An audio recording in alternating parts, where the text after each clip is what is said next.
आज हैं 25 अगस्त और 24 और 25 अगस्त के जितने भी महत्वपूर्ण करंट अफेयर बनते हैं वे हम इस वीडियो में डिस्कस करने वाले हैं। तो पहला प्रश्न आपके सामने है, हाल ही में कितने राज्यों ने यहाँ पर कितने राज्यों में नए राज्यपालों की नियुक्ति की गई है? तो वे हैं 7 राज्य। 7 राज्यों में नए राज्यपालों की नियुक्ति की गई है। हमने पिछली वीडियो में आपको बताया था उत्तराखंड राज्य के नए राज्यपाल नियुक्त की गई हैं, उनका नाम है बेबी रानी मौर्य। जबकि बिहार में लालजी टंडन राज्यपाल बने हैं, जम्मू कश्मीर में सत्यपाल मलिक, मेघालय में तथागत रॉय, सिक्किम में गंगा प्रसाद, त्रिपुरा में कप्तान सिंह सोलंकी और हरियाणा में सत्यदेव रॉय बने हैं राज्यपाल। जो श्रीनिवास पाटिल थे वे सिक्किम के पूर्व राज्यपाल थे, और गंगा प्रसाद जो थे वे पहले कहाँ के थे? वे मेघालय के क्या थे? राज्यपाल थे। ये यहाँ पर स्थानांतरित हुए हैं। और यहाँ पर जो तथागत रॉय थे ये हरियाणा के पहले क्या थे? राज्यपाल थे। ठीक है, तो ये पॉइंट्स आपको बहुत इंपॉर्टेंट है, आपको याद रखने हैं ये सभी राज्यपालों के नाम। इनको बार बार रिपीट करके इनको देखिएगा। नेक्स्ट पॉइंट पर हम आते हैं, हाल ही में फोर्ब्स की सर्वाधिक भुगतान वाली महिला एथलीट की सूची में शीर्ष पर कौन रहीं? तो वे रही हैं सेरेना विलियम्स, जो कि यूएसए से हैं। ठीक है, और इस सूची में हमारे देश की पीवी सिंधु जो रही हैं वे 7वें स्थान पर रही हैं। पीवी सिंधु की जो अभी तक की जो इस साल की कमाई है वो है 60 करोड़ रुपए, जबकि सेरेना विलियम्स की जो अभी तक की कमाई है इस साल की वो है 18 मिलियन। ठीक है, तो यहाँ पर फोर्ब्स जो है वह क्या है? यह एक पत्रिका है जो कि क्या करती है? लिस्ट जारी करती है, विभिन्न अलग अलग क्षेत्रों में। तो यहाँ पर इसकी जो स्थापना हुई है वह हुई है 1917 में, और इसका हेडक्वार्टर है न्यूयॉर्क में। आपके लिए एक छोटा सा प्रश्न है, आपको बताना है कि जो ये सेरेना विलियम्स हैं ये किस खेल से संबंधित हैं, आपको बताना है। क्योंकि यह खेल जो है आप देख पा रहे हैं कि इसमें सबसे ज़्यादा पैसा है, तो आपको ये खेल के बारे में पता तो होना चाहिए कि वह खेल कौन सा है जिसमें कि इतने मतलब कि सबसे अमीर जो हैं एथलीट बन जा रहे हैं। ठीक है, अब जो अगर फोर्ब्स की अगर और बात की जाए तो बीसी फोर्ब्स थे, ये इसके संस्थापक थे। अगला प्रश्न है, हाल ही में किस खिलाड़ी की आत्मकथा नो स्पिन के अक्टूबर में प्रकाशित होने की घोषणा की गई है? तो नो स्पिन यहाँ पर आत्मकथा जो ऑटोबायोग्राफी है वो लिखी गई है सैन वॉन, जो कि ऑस्ट्रेलिया क्रिकेट के पूर्व खिलाड़ी हैं, और इनकी बायोग्राफी लिखी जाएगी नो स्पिन, और यह प्रकाशित होगी अक्टूबर माह में। ठीक है, अगर बात की जाए हमारे देश की तो यहाँ पर बीवीएस लक्ष्मण हमारे देश के पूर्व क्रिकेटर थे, इन्होंने भी एक अपनी ऑटोबायोग्राफी लिखी है, वो है 281 एंड बियॉन्ड। ठीक है, इन्होंने यहाँ पर 281 रन मारे थे वनडे में, आपको याद होगा। तो यहाँ पर उन्होंने अपनी पुस्तक का नाम इसी पर रखा है। नेक्स्ट क्वेश्चन है, हाल ही में फॉर्चून सूची में चेंज द वर्ल्ड में कौन सी कंपनी सीट्स पर रही है? तो इस लिस्ट में पूरी दुनिया में पहले नंबर पर रही है रिलायंस जियो। इसने पूरी दुनिया की सभी कंपनियों को पीछे छोड़ करके जो कि दुनिया के जो परिवर्तन है, जो विकास है उसमें योगदान देता है, वह यह सूची है चेंज द वर्ल्ड की। तो इसमें रिलायंस जियो पहले नंबर पर रहा है, जबकि यह भारत की पहली कंपनी बन गई है जिसने कि 8 लाख करोड़ का जो टर्नओवर होता है वह कंप्लीट कर लिया है। नेक्स्ट क्वेश्चन पर चलते हैं, किस राज्य की सरकार ने धार्मिक ग्रंथों के अपमान करने वाले को उम्र कैद की सज़ा निर्धारित की है? तो पंजाब सरकार ने निर्धारित की है कि जो भी व्यक्ति धार्मिक ग्रंथों का अपमान करता है, वे धार्मिक ग्रंथ कोई से भी हो सकते हैं, तो उसे पूरी उम्र कैद की सज़ा दी जाएगी। पंजाब के सीएम हैं अमरिंदर सिंह। नेक्स्ट पॉइंट है, भारतीय वायुसेना और किस देश की वायुसेना ने पहली बार मिलकर सुबंग एयरबेस में वायु अभ्यास किया? तो यह जो है सुबंग एयरबेस पर मलेशिया और भारत की वायुसेना ने अभ्यास किया है। मलेशिया की राजधानी है कुआलालंपुर। ठीक है, और ये मलेशिया के साथ भारत हरिमोस शक्ति नामक युद्धाभ्यास भी करता है। जो यहाँ पर जो ये युद्धाभ्यास इन्होंने किया है ये है वायुसेना युद्धाभ्यास, जबकि हरिमोस शक्ति क्या है? नौसेना युद्धाभ्यास। आपको एक प्रश्न छोटा सा है कि संप्रीति जो नामक युद्धाभ्यास है वह किन 2 देशों के बीच में किया जाता है? आपको बताना है संप्रीति। नेक्स्ट क्वेश्चन है, वरिष्ठ नागरिक दिवस कब मनाया जाता है? वरिष्ठ नागरिक दिवस तो यह मनाया जाता है 21 अगस्त को। यूएसए के पूर्व राष्ट्रपति थे रोनाल्ड रीगन, इनके जन्म दिवस पर यह मनाया जाता है वरिष्ठ नागरिक दिवस। अगला प्रश्न है, ऋण से देश को बचाने के लिए किस देश ने चीन के एक बेल्ट एक रोड के तहत जो यहाँ पर परियोजना थी उसको रद्द किया है? तो वह है मलेशिया। मलेशिया के जो पीएम हैं वे हैं महातीर मोहम्मद। ये जो पीएम हैं ये अभी दुनिया के सबसे बुजुर्ग पीएम हैं महातीर मोहम्मद। ठीक है, ये पॉइंट आप थोड़ा सा याद कर लीजिए। अगला प्रश्न है, भारत के किस पड़ोसी देश ने यहाँ पर किस देश में चीन जो है नया शहर बसाना जा रहा है जहाँ चीन के 5 लाख लोग रहेंगे? ठीक है, तो चीन क्या कर रहा है, पाकिस्तान के ग्वादर क्षेत्र में एक नया सिटी बना रहा है जिसमें कि वहाँ पर केवल चीनी लोग रहेंगे, तो 5 लाख लोगों को वो वहाँ पर रखेगा। तो इससे क्या पता चल रहा है कि जो चीन है वह पाकिस्तान को धीरे धीरे अपना गुलाम कर रहा है। अगला प्रश्न है, 2018 पुरुष हॉकी विश्व कप का आयोजन कहाँ किया जाएगा? तो यह किया जाएगा उड़ीसा में। उड़ीसा की राजधानी कहाँ है ये आप हमको बताएं कमेंट में। और यहाँ पर जो ये हॉकी विश्व कप होगा वह 14वां विश्व कप होगा और 28 नवंबर से 16 दिसंबर तक यह चलेगा। इसमें 16 टीमें प्रतिभाग करेंगी। और अब थोड़ा उड़ीसा राज्य के बारे में, जो भी अभी जो 4 महीने हैं इनके बीच में जितना भी इम्पोर्टेंट पॉइंट्स बनते हैं या फिर इससे रिलेटेड जितने भी महत्वपूर्ण पॉइंट्स हैं वे हम यहाँ पर डिस्कस करेंगे। तो उड़ीसा राज्य ने अपना पहला जनजातीय एटलस यहाँ पर लॉन्च किया है। उसके साथ साथ यहाँ पर इन्होंने मुख्यमंत्री कलाकार सहायता योजना को भी शुरू किया है, जिसके अंतर्गत जो कि यहाँ पर मंथ ये 1200 रुपये जो कलाकार होंगे उनको देंगे, जिसमें कि जो मेल हैं उनकी जो उम्र होगी वह गुरुप्रिया नाम का सेतु यहाँ पर बन रहा है। ठीक है, जो कि मलकानगिरी में है, जो नक्सली क्षेत्र है वहाँ पर है ये गुरुप्रिया सेतु। तो ये भी आप ध्यान रखें ये कहाँ पर बन रहे हैं। इरावड्डी जो डॉल्फिन्स हैं ये चिल्का झील है और पूछा जा सकता है कि इरावड्डी डॉल्फिन्स कहाँ पाई जाती हैं? तो ये सबसे ज़्यादा यहाँ पर पाई जाती हैं। जो इरावड्डी है ये म्यांमार की एक नदी है।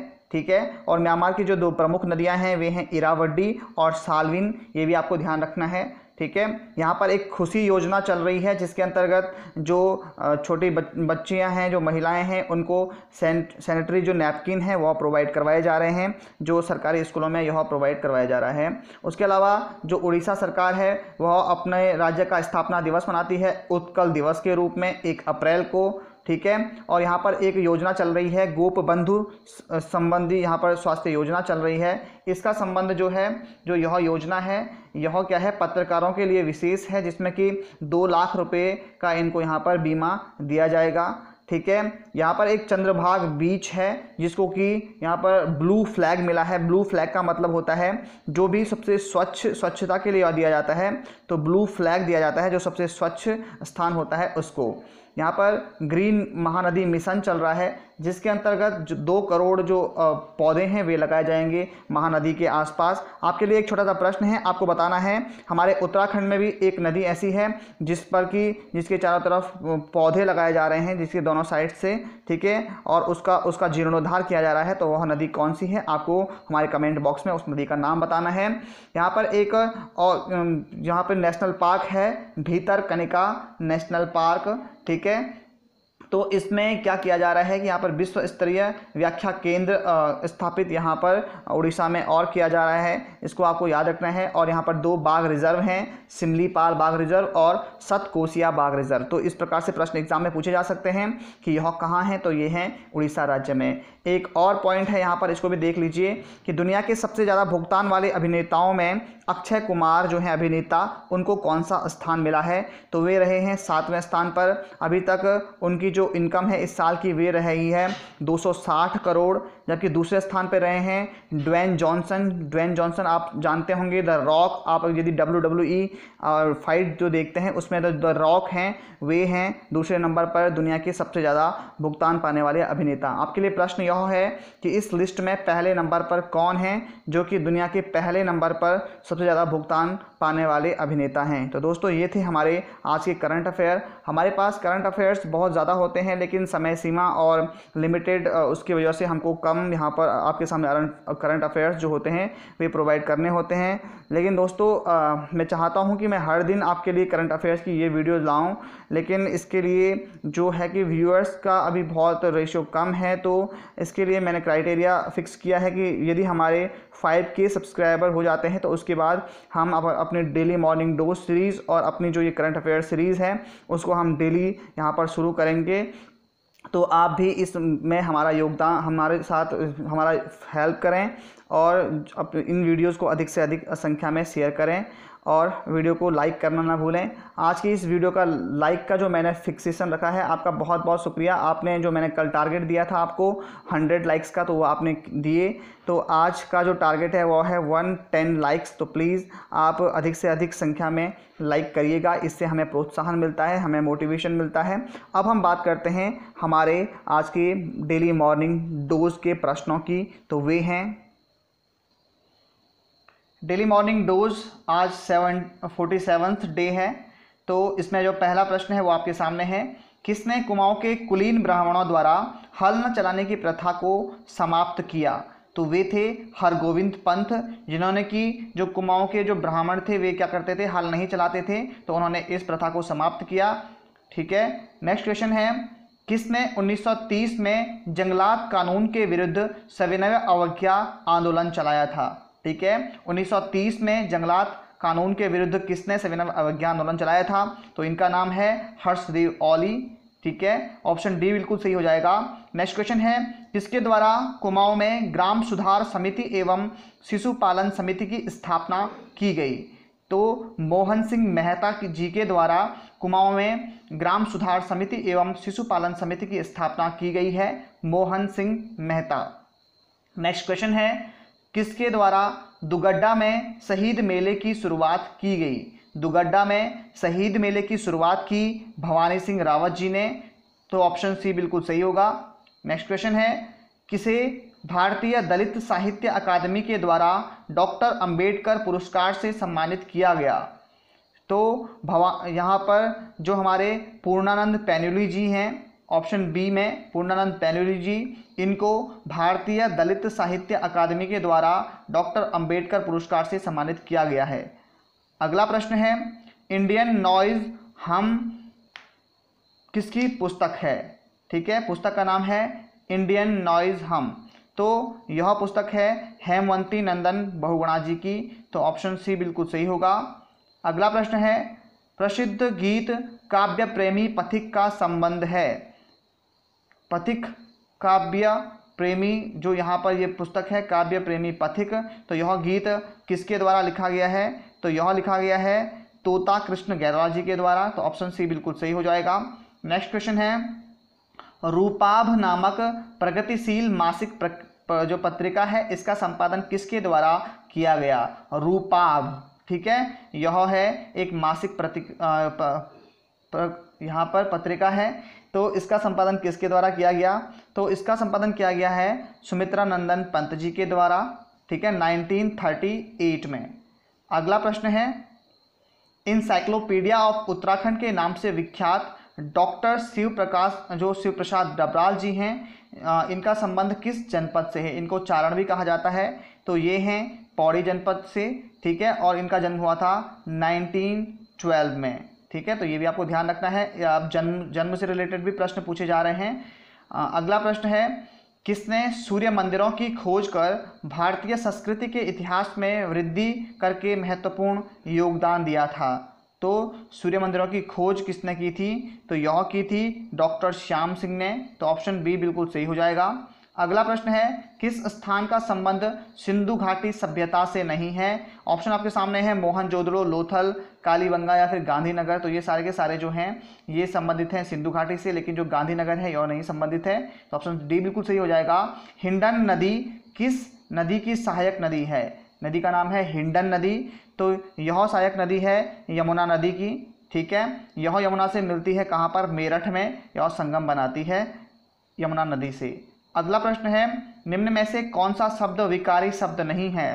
ठीक है, तो कौन सा शब्द विकारी शब्द नहीं है, यहाँ पर वो है क्रिया विशेषण जो होते हैं वे विकारी शब्द नहीं होते हैं। अगला प्रश्न है, मारवाड़ी हिंदी की किस उपभाषा की मुख्य बोली है? मारवाड़ी हिंदी, ठीक है, तो यह है राजस्थानी की, ठीक है, उपभाषा। अगला प्रश्न है, अशोक का प्रमुख शिलालेख सोपरा किस राज्य में स्थित है? तो यह है महाराष्ट्र राज्य में और ठाणे जिले में यह स्थित है, अशोक का शिलालेख सोपरा। नेक्स्ट क्वेश्चन है, अशोक के मेरठ स्तंभ लेख को कौन सा शासक दिल्ली लाया था? ठीक है, तो वह कौन सा शासक था जो कि मेरठ में जो स्थित जो इसका स्तंभ था, स्तंभ लेख था, उसको दिल्ली लाया था? तो वह है फिरोज शाह तुगलक। ऑप्शन बी बिल्कुल सही हो जाएगा। नेक्स्ट क्वेश्चन है, पाकिस्तान का प्रसिद्ध शहर लाहौर किस नदी के तट पर स्थित है? लाहौर जो है वह रावी नदी के तट पर स्थित है, तो ऑप्शन बी बिल्कुल सही हो जाएगा। नेक्स्ट क्वेश्चन है, किस गवर्नर जनरल द्वारा बंगाल में द्वैध शासन की व्यवस्था स्थापित की गई? तो यह बंगाल में द्वैध शासन जो चलाया था वह चलाया था लॉर्ड क्लाइव ने, तो ऑप्शन बी बिल्कुल सही हो जाएगा। नेक्स्ट क्वेश्चन है, दो संख्याओं का अनुपात 3:4 है और उनका लघुत्तम समापवर्तक 120 है, तो उन संख्याओं का योग क्या होगा? ठीक है दोस्तों, तो यहाँ पर ये बहुत इजी क्वेश्चन मैंने आपके लिए रखा है। जो लोग मुझे कह रहे थे कि यहाँ पर हमारे लिए कुछ रीजनिंग के क्वेश्चन हैं, तो ये उनके लिए है, तो प्लीज़ आप इसको सॉल्व करिएगा और इसका जो आंसर है वो हमारे कमेंट बॉक्स में बताइएगा। बहुत इजी क्वेश्चन है, दो संख्याओं का अनुपात है 3:8, ठीक है, और इनका लघुत्तम समापवर्तक है कितना? 120। तो इनको आपको इसका योग आपको बताना है। यदि आप नहीं कर पाएंगे तो आप मुझे कमेंट बॉक्स में बताना, मैं फिर इसका जो आंसर है और इसको सॉल्व करूंगा अगली वीडियो में। अंतिम प्रश्न है, निम्न में से भिन्न युग्म को छांटिए, घोड़ा, बकरी, बिल्ली या फिर गाय? तो जो घोड़ा है, बकरी है और गाय है ये सब शाकाहारी हैं, जबकि जो बिल्ली है वह मांसाहारी होती है, तो यह इन सबसे भिन्न है, तो ऑप्शन सी बिल्कुल सही हो जाएगा। तो ये थे आपके लिए कुछ प्रश्न। अब हमारे अभ्यास प्रश्नों की बारी है जिनके आंसर्स आप हमको हमारे कमेंट बॉक्स में देंगे। तो पहला प्रश्न है, अशोक के प्रयाग शिलालेख का संबंध किस शासक से है? ऑप्शन आपके सामने है, आपको सही आंसर कमेंट में देना है। अगला प्रश्न है, ब्रिटिश शासन द्वारा क्रियान्वित चार्टर एक्ट के मध्य समय अंतराल होता है? कितना होता था? जो चार्टर एक्ट होता है उसके बीच में कितना, यानी कि एक चार्टर एक्ट जो होता है वह कितने समय अंतराल का होता है, आपको बताना है। अगला प्रश्न है, किस एक्ट के पश्चात संपूर्ण अंग्रेजी क्षेत्र का एक ही गवर्नर जनरल नियुक्त किया गया? यहाँ पर अलग अलग एक्ट हैं जिनके बाद क्या हो गया था कि जो पूरा का पूरा जो अंग्रेजी क्षेत्र था उसका एक ही गवर्नर जनरल बन गया था, तो आपको बताना है वह कौन सा एक्ट था जिसके तहत यह हुआ। अगला प्रश्न है, अशोक के किस शिलालेख में धम्ब की व्याख्या है? ठीक है, ऑप्शन आपके सामने हैं, 5th, 9th, 11th या फिर 13th। अंतिम प्रश्न है आपके अभ्यास का, किस राज्य का संबंध सिंधु घाटी सभ्यता से नहीं है? राजस्थान, गुजरात, महाराष्ट्र या फिर हरियाणा? तो दोस्तों ये हैं आपके लिए कुछ अभ्यास प्रश्न। इनके सही जो आंसर्स हैं वे आपको हमारे कमेंट बॉक्स में देने हैं। और कई दोस्त जो नए हैं मैं उनको बता दूं कि आपको क्या करना है, एक ही कमेंट बॉक्स में क्या करना है, फर्स्ट का ए, सेकंड का बी, इस तरह से जो आंसर्स हैं वे देने हैं, क्योंकि कई लोग क्या करते हैं कि अलग अलग ए बी सी लिख करके दे देते हैं, इससे हमें पता नहीं चलता है कि आप लोग किस आंसर्स की बात कर रहे हैं। तो आप इस तरह से अपने आंसर्स दीजिएगा। अब हम बात करते हैं हमारी पिछली वीडियो के जो प्रश्न पूछे गए थे उनकी, तो वे हैं, पिछली वीडियो के अभ्यास प्रश्नों में जो पहला प्रश्न आपके लिए था, गुजरात का सोमनाथ मंदिर किस देवता को समर्पित है? तो सोमनाथ, सोमवार, यहीं से आप रिलेट कर सकते हैं। तो यह जो सोमवार के दिन किसकी पूजा होती है? भगवान शिव की पूजा होती है। तो जो वह मंदिर है वह गुजरात का जो सोमनाथ मंदिर है यह भगवान शिव का मंदिर है, तो ऑप्शन सी बिल्कुल सही होगा। अगला प्रश्न है, विडाल परीक्षण किस रोग के लिए किया जाता है? तो विडाल परीक्षण जो किया जाता है यह किया जाता है आपके टाइफाइड रोग के लिए, ठीक है, तो ऑप्शन सी बिल्कुल सही होगा। नेक्स्ट क्वेश्चन है, दक्षिण एशियाई संगठन में सदस्यों की संख्या कितनी है? दक्षिण एशियाई संगठन की बात हो रही थी, तो यहाँ पर जो सदस्यों की संख्या है वह है 8। इस प्रश्न में बहुत सारे दो देश जो हैं, जो यहाँ पर आप लोग कंफ्यूज हो गए हैं कि यहाँ पर आप लोगों ने यहाँ पर डी ऑप्शन को सही चुना है, लेकिन इसमें जो देश हैं वे हैं भारत, पाकिस्तान, बांग्लादेश, श्रीलंका, नेपाल और मालदीव और भूटान जो हैं इसमें पहले कितने देश थे? आपके 7 देश थे। उसके बाद 2007 में जो आपका 14वां शिखर सम्मेलन हुआ उसमें अफगानिस्तान को यहाँ पर 8वें देश के रूप में सदस्यता मिली। ठीक है, तो इसमें आपको यह ध्यान रखना है, यह संगठन जो बनाया गया जो दक्षिण एशियाई जो लोग हैं उनके कल्याण के लिए और जो उनकी गुणवत्ता है, उनके जीवन की गुणवत्ता को सुधारने के लिए यह संगठन बनाया गया था। यह बनाया गया था 8 दिसंबर 1985 को। तो उम्मीद है आपको अब कन्फ्यूज़न नहीं होगा। अगले प्रश्न पर आते हैं, दक्षिण कोरिया की राजधानी कहाँ है? तो दक्षिण कोरिया की जो राजधानी है वह है कहाँ? ये है सियोल। ठीक है, और यहाँ की मुद्रा क्या है? वो है वॉन। नेक्स्ट क्वेश्चन है, निम्न में से कौन सा देश यूरोप महाद्वीप के अंतर्गत नहीं आता है? तो यूरोप महाद्वीप के अंतर्गत नहीं आता है उरुग्वे। तो ऑप्शन सी बिल्कुल सही है। इन जो प्रश्नों के सही उत्तर दिए हैं, 4 प्रश्नों के सही उत्तर दिए हैं, उनका नाम है सुमन नेगी, पंकज जोशी, गौरव जोशी, लक्ष्मण धामी, भावना प्रज्ञाई और विजय लाल पुरी। जबकि 5 प्रश्नों के बिल्कुल सही उत्तर दिए हैं, वे हैं तनुजा पंत, सत्येंद्र श्रीखाल, प्रीतम सिंह, नेहा पाल और ब्रिजपाल गणपति। मैं एक बात आप लोगों से कहना चाहूँगा कि बहुत सारे दोस्त पहले ऐसे थे कि जो बिल्कुल 5 के 5 प्रश्नों के उत्तर सही देते थे और रेगुलर प्रश्नों के उत्तर देते थे और हमारे 7 प्रश्नों को सॉल्व करते थे। आज भी वे वीडियो देखते हैं, लेकिन जो उनके आंसर्स हैं, मुझे बहुत दुख के साथ कहना पड़ रहा है कि उनके 5 में से एक आंसर भी सही नहीं है। शायद वह बिल्कुल लापरवाही से प्रश्नों के उत्तर दे रहे हैं या शायद मजाक में ऐसा कर रहे हैं। लेकिन जो भी है, आप इस तरह से अपने भविष्य के साथ खिलवाड़ नहीं कर सकते हैं, आप एजुकेशन के साथ इस तरह से खिलवाड़ नहीं कर सकते हैं। और कुछ दोस्त ऐसे भी हैं जो हमारे वीडियोस को पूरी देखते हैं और हर दिन बहुत अच्छे से फॉलो करते हैं और हमारे वीडियोस को लाइक भी करना चाहते हैं, और लाइक करने की वजह पर उनको शायद पता नहीं है कि ये डिसलाइक का बटन होता है जिसमें अंगुली क्या होती है, नीचे की तरफ होती है। तो 2-3 लोग ही ऐसे हैं जो कि हर वीडियो में गलती से डिसलाइक कर देते हैं। तो मैं उनको बता दूं कि जो फिंगर जहां पर ऊपर की तरफ होता है, जो आपका अंगूठा होता है, तो आप उसको टैप करें लाइक करने के लिए। ठीक है दोस्तों, तो इस तरह से वीडियो को देखने के लिए आपका बहुत बहुत शुक्रिया।